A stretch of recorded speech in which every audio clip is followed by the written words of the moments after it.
5 बरस की उम्र में कायनात को गिलगित के किसी इलाके से अगवा करके लाहौर ले जाया गया था। वालिदैन ने बच्ची को तलाश करने की सड़तोड़ कोशिश की, लेकिन मासूम बेटी का कोई सुराग न मिल सका और इस वाक़े को 20 बरस गुजर गए। अगवा होने वाली बच्ची पर इस दौरान क्या गुजरी, देखिए इस कहानी में, जो न सिर्फ चश्म कुशा है बल्कि गवाही देती है कि बेसहारों का भी कोई सहारा होता है। मैं हूं पारस मसरूर और आप देख रहे हैं कोई देखे न देखे, शब्बीर तो देखेगा। शब्बीर ने देखा कि सड़क पर ट्रैफिक तेज रफ्तारी से गुजर रहा था और इस दौरान एक शख्स एक 4-5 साल बच्ची को गोद में लिए सड़क क्रॉस करने की कोशिश कर रहा था। सड़क पार करके वो एक ऐसी जगह पहुंच गया जो शायद किसी बुजुर्ग का मजार था। अजनबी शख्स चलते चलते हाँफ गया था, इसलिए वो मजार की मुंडेर पर ही बैठ गया और बच्ची को एक तरफ फर्श पर लिटा दिया। तो वो गहरी नींद सो रही थी। इत्मीनान करने के बाद वो शख्स अपनी जगह से उठा और सड़क की दूसरी तरफ जाकर रक्षा ड्राइवरों से बात करने लगा। उधर शब्बीर ने देखा कि एक औरत मजार से निकली तो उसने बच्ची को फर्श पर लेटे देखा। पहले तो वो उसे देखती रही, फिर बच्ची को झंझोड़ कर उठाया। बच्ची हड़बड़ाकर उठ बैठी। औरत बच्ची को दिलासा देती रही, इतना जरूर समझ गई कि कोई शख्स उसे उसके घर से अगवा करके लेके आया था। औरत ने बच्ची को अपने साथ चलने के लिए कहा तो वो फौरन तैयार हो गई और औरत को वहाँ से जल्द से जल्द निकलने के लिए कहने लगी। बेटा कौन हो तुम? किसके साथ आई हो? पता नहीं। अम्मा के साथ? नहीं। बाबा के साथ? नहीं। फिर कौन लाया तुम्हें यहाँ पर? पता नहीं। नहीं मालूम? कहाँ से आई हो? पता नहीं। घर का पता है? नहीं? कुछ नहीं पता? नहीं। मेरे साथ चलोगी? आओ।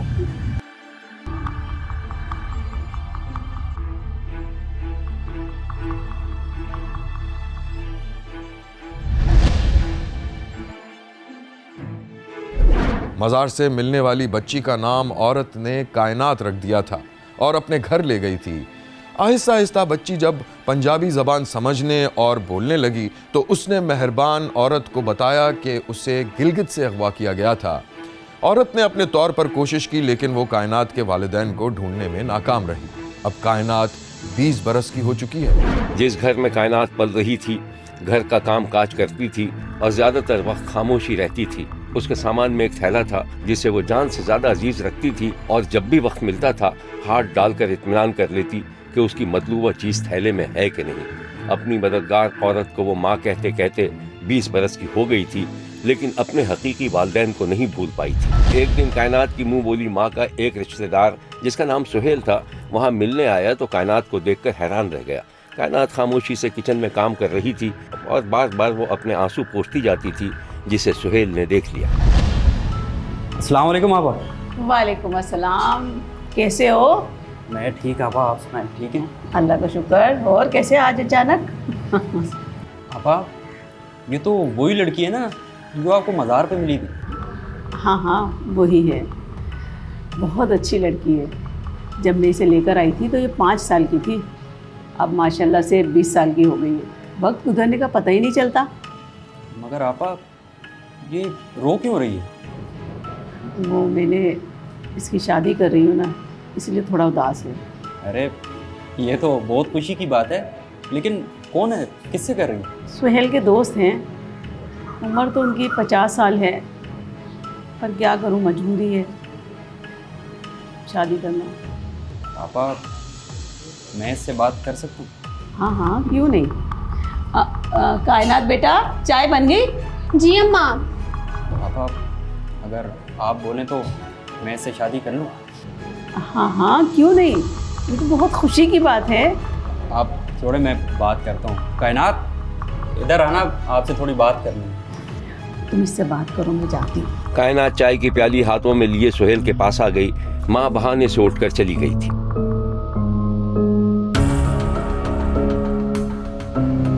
वो आपा बता रही थी कि आप खुश नहीं हैं जहाँ वो आपकी शादी करवा रही है। जी वो सही कह रही है। बस एक ही ख्वाब है मेरा, अपने वालिदैन से मिलना। 15 साल हो गए। मैं आपसे वादा करता हूँ, मैं आपके माँ बाप को ढूंढने की पूरी कोशिश करूँगा। आप मुझसे शादी करेंगे? मुझे नहीं पता। कायनात, मैं आपको खुश रखूँगा। मेरी माँ ने भी कहा था मुझसे। चाय पी लीजिए, ठंडी हो जाएगी।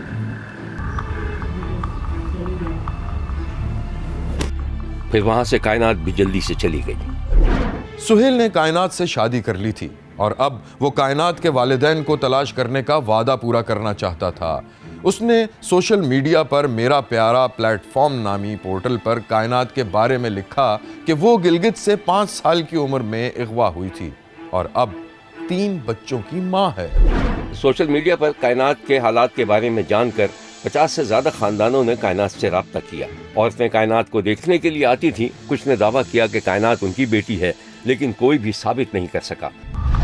मैं लाहौर में मुझे कोई छोड़ गया था 2006 में दाता दरबार, और मैं अब बड़ी हुई हूँ। मैं 20-21 साल की हूँ मैं।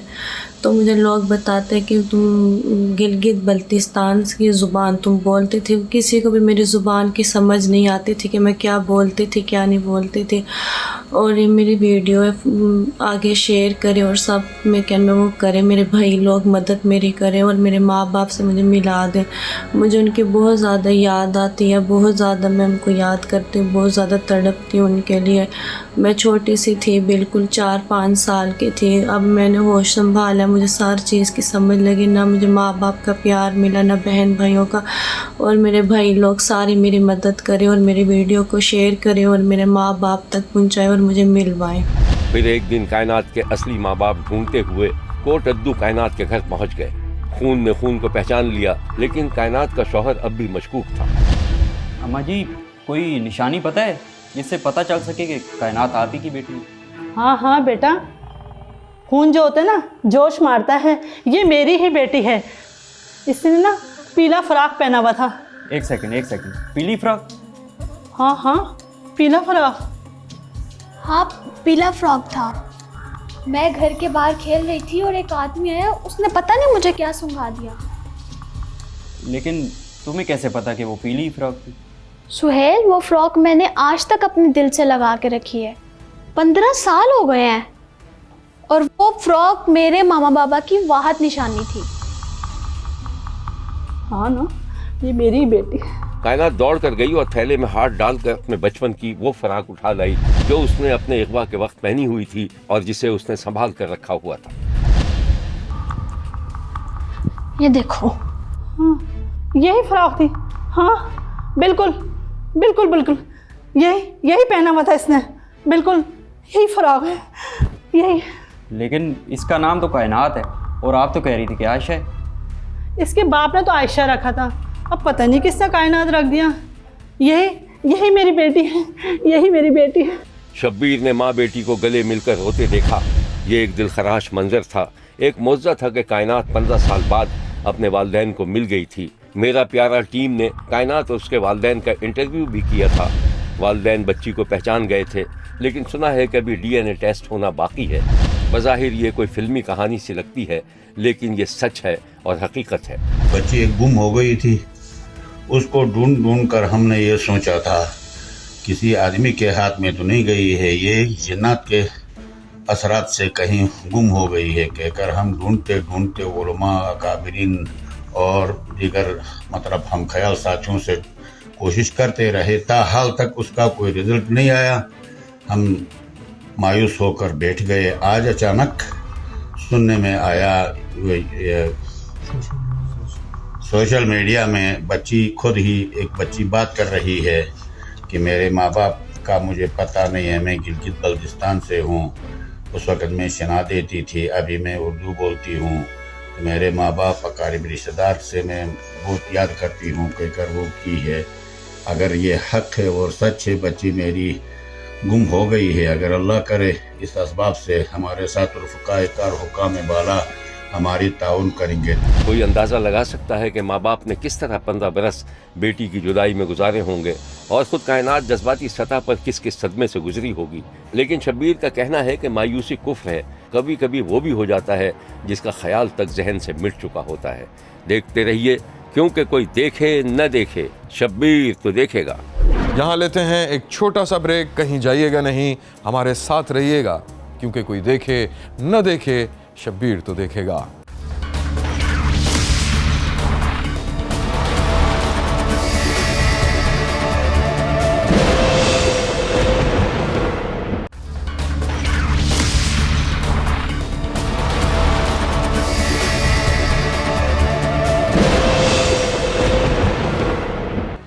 पुलिस ने मेल्सी में 5 बच्चों की मां के अंधे कत्ल का सुराग लगाकर कातिल को गिरफ्तार कर लिया था।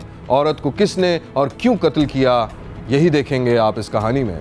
मैं हूं पारस मसरूर और आप देख रहे हैं कोई देखे न देखे, शब्बीर तो देखेगा। परवेज अपनी छोटी सी दुकान पर मौजूद था तो इस दौरान मोहल्ले की एक लड़की दुकान पर आ गई और टॉफी के बर्तनों में हाथ डालने लगी। अरे भाई क्या चाहिए मुझे बताओ, मैं निकाल देता हूँ। मैं खुद ही ले लूँगी। तो हम किस लिए बैठे थे यहाँ? अरे तो मैं तुम्हारी कोई चीज़ चुराऊंगी थोड़ी। ये लो गिन लो, 10 है पूरी। बताओ कितने पैसे हुए? 50 रुपये होगा इसके। हाय, पैसे तो मैं घर पे भूल गई। एक काम करो, वो कोने वाले मकान में रहती हूँ, बाद में दे जाऊंगी तुम्हें आके। उधार तो देखो बंद है, लेकिन फिर भी तुम ले जाओ, पैसे दे जाना। हाँ तो मैं तुम्हारे पैसे चुरा के क्या करूँगी? तुम परवेज हो ना? हाँ लेकिन तुम्हें किसने बताया? घर के बच्चे अक्सर बताते रहते हैं परवेज भाई की दुकान, परवेज भाई की दुकान। तुम सऊदी अरब नहीं गए थे नौकरी करने? हाँ गया तो था, लेकिन अब यहीं आ गया हूँ। तो यहाँ से गुजारा हो जाता है तुम्हारा? हाँ हो ही जाता है, लेकिन एक बात बताओ, तुम सब कुछ मुझसे पूछती रहोगी या अपने बारे में भी कुछ बताओगी? जैसे कितने बच्चे हैं तुम्हारे? हेलो भाई, मेरे बच्चे? मैं तुम्हें बच्चों वाली लगती हूँ? तो फिर अपना नाम ही बता दो। नसरीन नाम है मेरा। बहुत अच्छा नाम है तुम्हारा। चलो एक बात सुनो, तुम्हें कुछ भी चाहिए हो ना, यहाँ से ले जाया करो। और हाँ, पैसों की फिक्र बिल्कुल मत करना, ठीक है? फिर तो मैं रोज़ आऊँगी। और मेरा नंबर लिख लो। तुम्हें कुछ भी चाहिए हो ना और ना आ सको तो तुम मुझे कॉल कर देना, मैं सारा सामान घर पे ही पहुँचा दिया करूँगा तुम्हें। लड़की अदाएं दिखाती हुई चली गई तो परवेज किसी सोच में पड़ गया। वो नसरीन के बारे में सोच रहा था और मुस्कुरा रहा था कि ऐसे में एक लड़का दुकान पर आ गया। परवेज ख्यालों की दुनिया से निकल आया। परवेज भाई क्या बात है, मुस्कुरा रहे हो? हाँ बस यार ऐसे ही। ये जो भी लड़की तुम्हारी दुकान से गई है ना, इससे ज़रा बच के है ना। क्यों? परवेज भाई ये बड़ी चालाक और चालबाज है। अदाएं दिखाकर उधार ले जाती है, पैसे भी नहीं देती। मेरी दुकान से भी सामान लेकर गई है, मगर जब भी पैसे मांगो ठेंगा दिखा देती है। अच्छा ऐसी बात है ना, तो अब क्या आने दे इसको। अब क्या आएगी तो मैं उधार बिल्कुल नहीं दूंगा इसको। परवेज भाई इसको मना ही नहीं कर सकते। ऐसी अदाएं दिखाएगी आप लट्टू हो जाएंगे। अच्छा चल छोड़ ना, तुझे बता क्या चाहिए तुझे? चाहिए तो कुछ नहीं, बस ऐसे ही गुजर रहा था, सोचा खैरियत मालूम कर लूँ। बाजार जा रहा हूँ दुकान का सामान लेने। चल कुछ चाहिए होगा तो मैं बताऊँगा तुझे। हाँ ओके। लड़का चला गया तो उसी वक्त नसरीन का फ़ोन भी आ गया। हेलो हेलो, हेलो कौन? नसरीन बोल रही हूँ। नसरीन? कौन नसरीन? अरे अभी थोड़ी देर पहले तो तुम्हारी दुकान पे आई थी, भूल गए क्या? अच्छा नसरीन, हाँ बोलो कैसे फ़ोन किया? वैसे ही तुम्हें फ़ोन नहीं कर सकती क्या? अल्लाह खैर करे, बोलो क्या बात है? ऐसे फ़ोन नहीं किया जा सकता तुम्हें, ज़रूरी है कोई वजह हो? नहीं नहीं बिल्कुल कर सकती हो, लेकिन अगर मेरी बीवी को पता चल गया ना तो वो जान से मार डालेगी। इतना डरते हो बीवी से? नहीं खैर, डरता वरता तो मैं किसी से नहीं हूँ। एक बात कहूँ, तुम ना वैसे सच में मुझे बहुत अच्छे लगे। अब तुम बढ़ती ही जा रही हो। सच कह रही हूँ। अच्छा तो फिर मैं क्या करूँ? तुम ना एक काम करो, अपनी बीवी को लात मारो और मुझसे शादी कर लो। तुम पागल हो गई हो क्या? दिमाग सही है तुम्हारा? सोच लो। अच्छा चलो फिर कहीं बैठ कर बात करेंगे इस बारे में, ठीक है? अच्छा सुनो, तुमने वाकई मेरी बातों का यकीन कर लिया? तो तुम क्या चाहती हो, मैं ना करूँ? मर्जी है। चलो ओके, अल्लाह हाफिज़। ओके, खुदा हाफिज़। परवेज सऊदी अरब में कई साल काम करने के बाद पाकिस्तान आ गया था और उसने दुकान खोल ली थी। नसरीन से दोस्ती हुई तो वो अपनी बीवी बच्चों को भूल गया, जिस पर बीवी से बहस तकरार रहने लगी। उसने एक दिन देखा कि परवेज दुकान बंद करके घर गया तो बीवी से कोई बात कहे बगैर एक तरफ बैठकर अपने मोबाइल फोन में मसरूफ हो गया, जिस पर उसकी बीवी चिढ़ गई।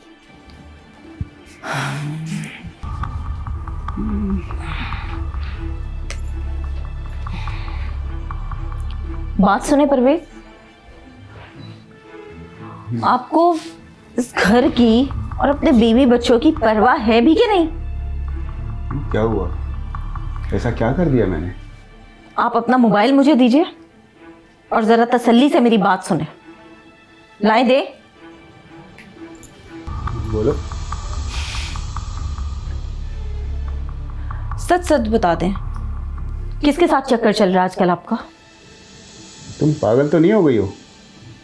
जी नहीं, मैं पागल नहीं हुई, बस आप मुझे पागल बना रहे हैं। सच सच बता दें, नसरीन कौन है? जब तुम्हें एक बार बता दिया है कि मैं नहीं जानता, फिर ये क्यों बकवास किए जा रही हो तुम?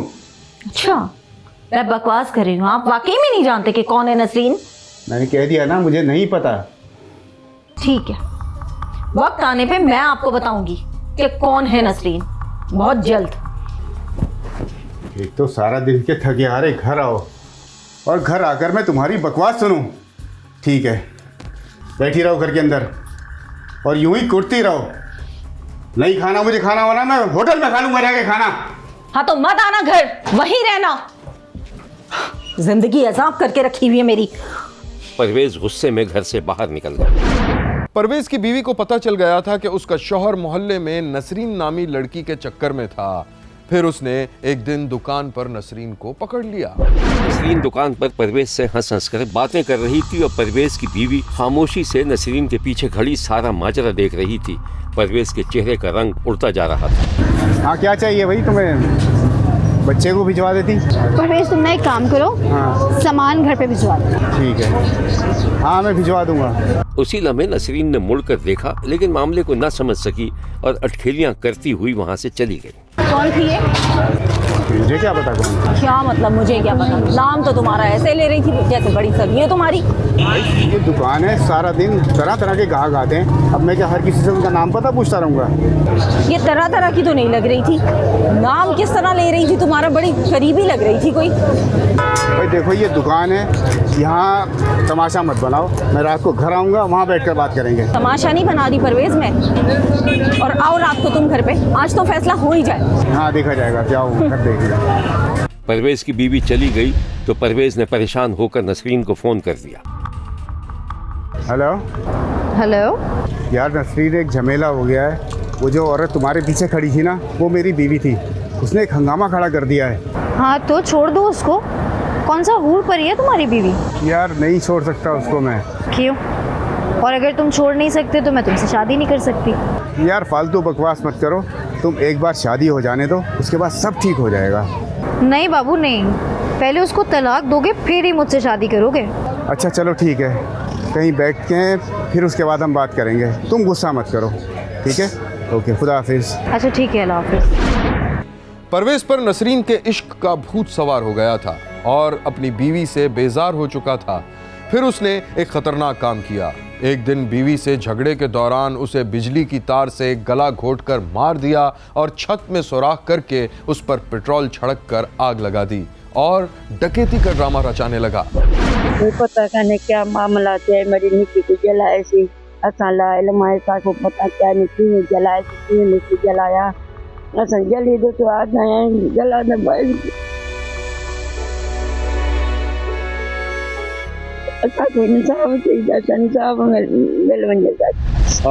साकू ई चीज का मुतालबा मिलना चाहिए। जिमें सारी धी को साड़े थी साकू सड़ना चाहिए वाल सारा। हाँ तभी असा ये चाहते हैं हुकूमत को साढ़े को जोड़ा को चाहिए साढ़े नाल इमदाद करें, मेहरबानी। हमें फिर पता चला कि ये जो कॉलर है जो मुद्दई बना हुआ है, बेसिकली इसने खुद ही अपनी बीवी सियानी माई सगीना माई को पहले तार से गला दबा के उसका मर्डर किया है। फिर उसके बाद उसने एविडेंसेस को ज़ाहिर करने के लिए उसको आग लगा दी। फिर मज़े की बात इसमें यह है कि जिस कमरे में वो खुद खोया हुआ था, उसने वहाँ पे भी एक ड्रामा करने की कोशिश की कि वहाँ पे भी पेट्रोल छिड़क के आग लगाई। तो अल्हम्दुलिल्लाह हमारी टीम ने इसमें बड़ा ही प्रोफेशनली काम किया और बड़ा प्रॉम्प्ट एक्शन लिया। ज़ाहिर है जो वल्नरेबल सेगमेंट ऑफ सोसाइटी है, ये हमारी गवर्नमेंट ऑफ पंजाब का एक विजन है और उसमें हम बिल्कुल उसको बड़ा सीरियसली और बड़ा प्रॉम्प्ट उस पर एक्शन लेते हैं। तो वही इसमें भी हमने किया कि विद इन 24 आवर्स हमने इस केस को वर्कआउट कर लिया और हम असल कातिल तक पहुंच गए, जिसने खुद ही 5 बच्चों की मां और अपनी बीवी को कत्ल करके और आग लगा के ये सारा हुआ सर्जन किया। परवेज ने मुबैना तौर पर इस मंसूबे में अपने एक दोस्त को भी शरीक कर लिया था। पुलिस ने दोनों को गिरफ्तार करके कत्ल का मुकदमा दर्ज कर लिया था। देखते रहिए, क्योंकि कोई देखे न देखे शब्बीर तो देखेगा। यहाँ लेते हैं एक छोटा सा ब्रेक। कहीं जाइएगा नहीं, हमारे साथ रहिएगा, क्योंकि कोई देखे न देखे शब्बीर तो देखेगा।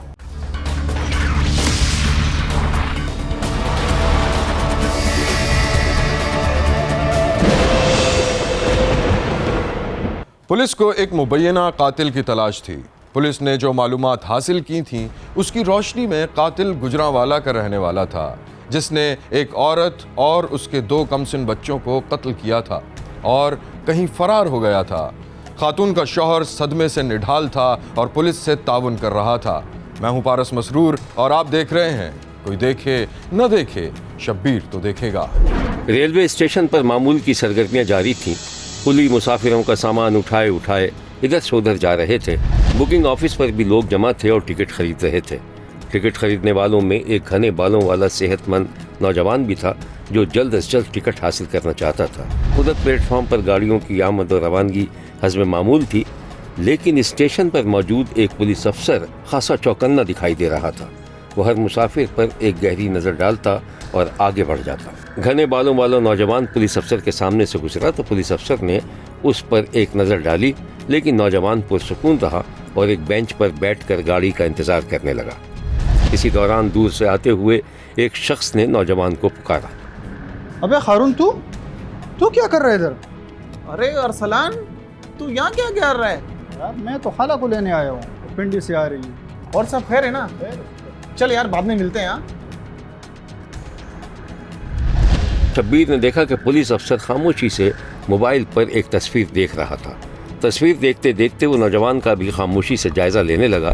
पुलिस दरअसल हारून को तलाश कर रही थी, जिस पर पुलिस को शक था कि वो गुजरांवाला में एक औरत और उसके 2 बच्चों को कत्ल करके ट्रेन के जरिए कराची फरार होने की कोशिश कर रहा था। पुलिस अफसर से उसका सामना हुआ तो उसे पुलिस ने रोक लिया। कहाँ जाना है? मैं कराची जा रहा हूँ। नाम क्या है तुम्हारा? हारून। तुम्हें हमारे साथ थाने चलना होगा। थाने? क्यों सर? घबराओ मत, साथ चलो हमारे। सर मैं जो देर हो रही है, मेरी ट्रेन निकल जाएगी। ये तस्वीर किसकी है? ये तो मैं हूँ। और तुम कामरान कॉलोनी में रहते हो? जी हाँ सर, मैंने कत्ल नहीं किया। मैं शरीफ आदमी हूँ, मैं दुकान पे काम करता हूँ, मैंने कत्ल नहीं किया। कत्ल? मैंने कब कहा कि तुमने कोई कत्ल किया है? अरे तुम तो शक्ल से बहुत शरीफ इंसान लगते हो। सर मैं दुकान पे काम करता हूँ, मैं यकीन करें मैंने कत्ल नहीं किया। हाँ, मुझे मालूम है कि तुमने कत्ल नहीं किया, लेकिन वो जो मलाइका और बच्चों का जो कत्ल हुआ है उसमें उसका शौहर मुलव्विस है और तुम मकतूला के शौहर के दोस्त हो ना? तुम उसके दोस्त? साहब मुझे सब कुछ पता है, मैं सब कुछ जानता हूँ, लेकिन अगर मैंने आपको सच बता दिया तो कुछ लोग मेरे को जान से मार देंगे। घबराओ मत, पुलिस तुम्हें मुकम्मल तहफ़्फ़ुज़ फराहम करेगी। तुम चलो हमारे साथ। रेहान की आंखों में खौफ था। पुलिस वाले ने उसकी कलाई मजबूती से थामी हुई थी और वो दोनों स्टेशन से बाहर निकल रहे थे। FIA के मुताबिक गुजरांवाला की कामरान कॉलोनी के करीब मलाइका नामी एक खातून और उनके कम उम्र बेटे और एक कमसिन बच्ची की लाश मिली थी और पुलिस कातिल को तलाश कर रही थी। शब्बीर ने देखा कि मलाइका नामी औरत दरवाजे के बाहर खेलते हुए अपने बच्चे को आवाज दे रही थी और बच्चा माँ से जिद कर रहा था कि वो दुकान से टॉफी लेने जा रहा है। अरे अंदर आओ ना। अम्मा टॉफी। अरे ले दूंगी ना टॉफी, घर के अंदर तो आओ ना। अम्मा टॉफी। अरे जाने दो ना बहन, बच्चा टॉफी की जिद कर रहा है, अभी आ जाएगा टॉफी लेकर। भाई मैं इसको अकेले नहीं जाने दे सकती ना। चलो बेटा हम दोनों चलते हैं। अच्छा अंकल। आ जाओ। अरे रुको रुको, मैं भी चलती हूँ आप लोगों के साथ। अच्छा, आ जाए, हम तीनों चलते हैं फिर। चले। ये सारा मंजर एक पड़ोसी देख रहा था। मलाइका बाहर निकल आई। मलाइका बच्चे की जिद के आगे चुप हो गई और पड़ोसी के साथ मोटरसाइकिल पर बैठ गई। उस रोज पड़ोसी जिसका नाम हारून था, उसने मलाइका की कानों की बालियां छीन ली थीं और मज़ाहिमत करने पर उसे बच्चों समेत कत्ल करके लाश नहर के किनारे फेंक दी थी। बीवी और बच्चों की लाशें मिली तो उसका शौहर ज़हनी तवाज़ुन खो बैठा और रेहान नामी पड़ोसी उसे तसल्ली देता रहा। लोग जमा हो गए और महल्ले में क़यामत बर्पा हो गई। पुलिस ने CCTV फुटेज और दीगर मालूमात की रोशनी में तहकीकात की तो पता चला कि उस रोज वो पड़ोसी की मोटरसाइकिल पर जाती हुई देखी गई थी। फिर ये इतला भी मिली कि कातिल तेजगाम से कराची फरार होने की कोशिश कर रहा था। पुलिस हारून को स्टेशन से अपने साथ थाने ले गई थी, लेकिन उसने कहानी घुमा दी थी। उसे छोड़ दिया गया, जिसके बाद वो खामोशी से दूसरी ट्रेन के जरिए कराची रवाना हो गया। शब्बीर ने देखा कि पुलिस एहलकार एक स्टेशन पर एक ऐसे शख्स को लेकर आ रहे थे जिसने अपना सर मुंडवाया हुआ था। ये वही रेहान था, लेकिन ये सब कुछ हुआ कैसे? यहाँ लेते हैं एक छोटा सा ब्रेक। कहीं जाइएगा नहीं, हमारे साथ रहिएगा, क्योंकि कोई देखे न देखे, शब्बीर तो देखेगा। पुलिस स्टेशन से जिस घने बालों वाले शख्स को अपने साथ ले गई थी, वो पुलिस को गच्चा देकर रेलवे थाने से निकला और स्टेशन के करीब ही एक नाई से सर मुंडा लिया ताकि पहचाना न जा सके। गंजे नौजवान को ट्रेन से उतार कर जब थाने लाया गया तो उसने अपनी पहचान छुपाने की कोशिश की, मगर पुलिस हकायक तक पहुंच गई और उसे गिरफ्तार कर लिया। पुलिस के सामने सबसे अहम सवाल ये था कि आखिर इसने औरत और उसके बच्चों को क्यों कत्ल किया। दौरान तफ्तीश पुलिस को पता चला कि वो दरअसल फिल्मों से मुतासिर था और सीरियल किलर बनना चाहता था। दौरान तफ्तीश पुलिस ने एक और नौजवान के कत्ल का भी सुराग लगा लिया। मुबैना कातिल रेहान थाने में था और पुलिस उससे पूछगछ कर रही थी।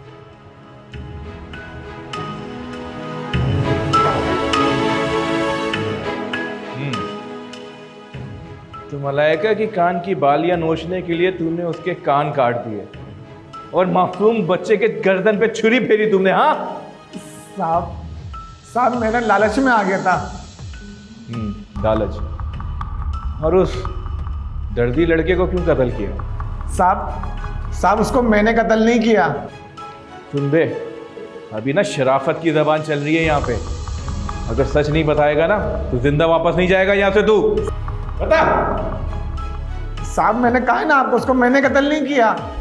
हारून ने पुलिस को फिर जो कुछ बताया वो कुछ इस तरह से था कि एक नौजवान जो कि लेडीज टेलर था, दुकान पर एक लहंगा तैयार कर रहा था कि इतनी देर में हारून दुकान पर आ गया। अबे दिखा जरा यार, अबे कितना जबरदस्त लहंगा सिया है यार। हाँ काफी वक्त लग गया, मैं देने जा रहा हूँ। दोनों साथ चलते हैं। नहीं मैं चला जाऊँ। अरे हाँ यार नखरे नहीं कर, मेरे साथ चल, मेरी बाइक पे दोनों चलते हैं यार, आजा। हारून अपना तैयार करदा लहंगा लेकर मोटरसाइकिल पर बैठ गया और मोटरसाइकिल वीरानी की तरफ रवाना हो गई। फिर रेहान ने मोटरसाइकिल एक वीराने में रोक दी। उतर शाबा उतर। उस्ताद इधर किधर? ओ किधर का बच्चा, ये ला। उस्ताद ये क्या कर रहे हो? मैं घर कैसे जाऊंगा? तू घर नहीं जाएगा, तू निकल ले यहाँ से, चल निकल। मैं बाज ना हो तो। हारून लहंगा छीनकर भागता हुआ देखा गया, जबकि रेहान जमीन पर पड़ा हुआ था। लहंगे का क्या किया तूने? हाँ साहब वो तो मैंने बेच दिया ना। कितने का बेचा? 45,000 का। तेरे हाथ नहीं कांपे एक बेकसूर को कत्ल करते हुए? शब्बीर को पता चला है कि हारून छोटी छोटी चोरियां करता था। मौका देखकर छीना झपटी से भी बाज नहीं आता था। मलाइका ने कानों में बालियां पहनी हुई थीं। उसने बालियों के लिए औरत के कान काट दिए थे। वजह तो मैं आके पूछा, मैं घर दे पूछा मेरे घर से कितने गए ने, उन्हें आख्या मैनू नहीं पता है। तो सस मेरी कहती 3:30 बजे चली गई है। ये चीज़ का उन्होंने पता, बदनामी मेरे ते लाना चाहते हैं। आते मोहसन ने मारिया, मोहसन ने मारिया। एक मेरे मासूम बच्चे चले गए, डिगे डिगे 8 माह मेरी बच्ची चली गई। 4 साल मेरा बच्चा चला गया। मैंने लिहाजा ये चाहना, मैंने इंसाफ चाहिए। इस औरत को भी, जिसके 2 बच्चे, इसने बेटे को भी ज़िबा किया और बेटी को भी, मुबर्रा फातिमा को गला दबाकर मार के दरिया में फेंक चुका था। उसके जो इसने जेवर थे, जो उसने कांटे और टॉप्स पहने हुए थे, वो तकरीबन एक 8,000, एक 25,000 और एक 52,000 रुपये में लाहौर में फरोख्त किया। तो ये एक इंतहाई मैं कहता हूँ कि सीरियल किलर टाइप और ये दरिंदा टाइप शख्स है, जो कि हमारी असेसमेंट ये है कि ये पैसों से ज़्यादा कत्ल में तस्कीन हासिल करता है और एक सीरियल किलर टाइप आदमी था।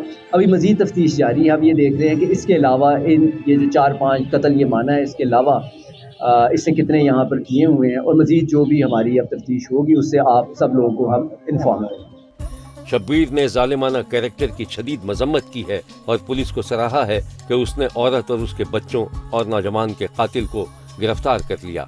देखते रहिए, क्योंकि कोई देखे न देखे, शब्बीर तो देखेगा। यहाँ हमारे प्रोग्राम का वक्त खत्म हुआ। अगले हफ्ते नई कहानियों के साथ फिर हाजिर होंगे, इसी वक्त सिर्फ एक्सप्रेस न्यूज़ पर। देखना मत भूलिएगा, क्योंकि कोई देखे न देखे, शब्बीर तो देखेगा।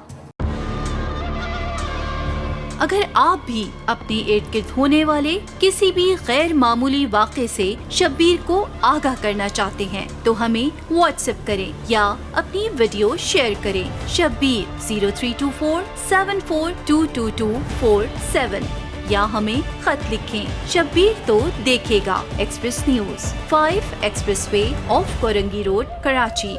आपकी इत्तला एक अहम कहानी बन सकती है।